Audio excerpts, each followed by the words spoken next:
What do you take away from it? Julen Lopetegui's first game in charge, not what he would have wanted. No.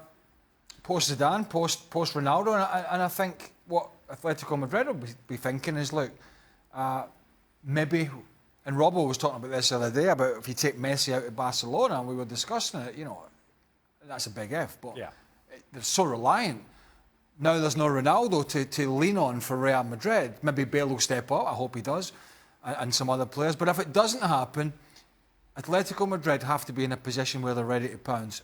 And I think with the signings they've made and the players that they've kept, and obviously with Costa coming in last year for half of the season anyway, down the spine of that Atletico Madrid team, they look great, and they'll be saying to themselves in the dressing room, they haven't got Zidane anymore across there. They haven't got Ronaldo to rely on. We can get at them. We can get at Ramos. We can get at Varane. We can get in their heads like we usually do, and they haven't got the Ronaldo to bail them out. And there may be one or two players that are just getting that little bit older, like Kroos. I mean, he's still a good player, but doesn't have that athleticism. We saw a couple of times Ramos getting beaten by Diego Costa.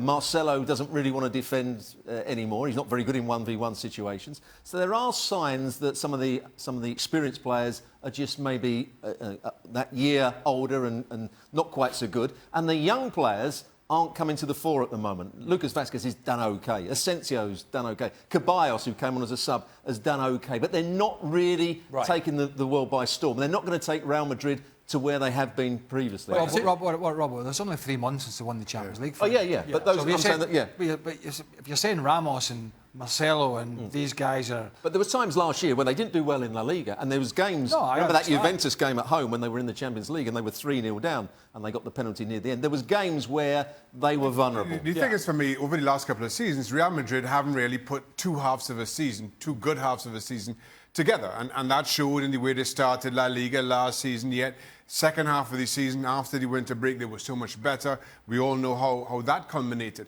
And again, we see from Real Madrid what you expect is what looks like a slow start in one of the cup competitions that would be easiest for Lopetegui to dismiss in the European Super Cup.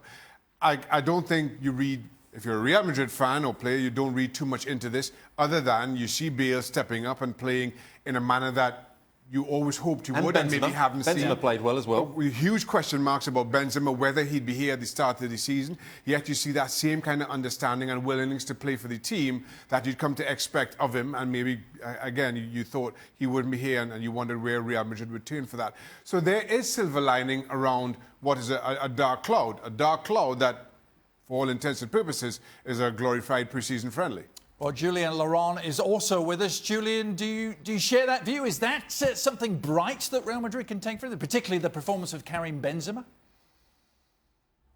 Yeah, I thought he looked good. He looked sharp, probably sharper than in many years. He had a very disappointing season last year. He would be the first one to admit that, not scoring enough, not doing enough. Albeit towards the end of the Champions League, we got to see the real Benzema a little bit more. But it's a very big season for him. He's going to turn 31 in December. He's a new manager. There was a lot of uncertainty around his future at the club. So I'm glad he did well tonight, despite the defeat. Same for Gareth Bale, obviously. And I think Julen Lopetegui will need a bit of time as well to implement his ideas. He's a completely different manager than Zinedine Zidane.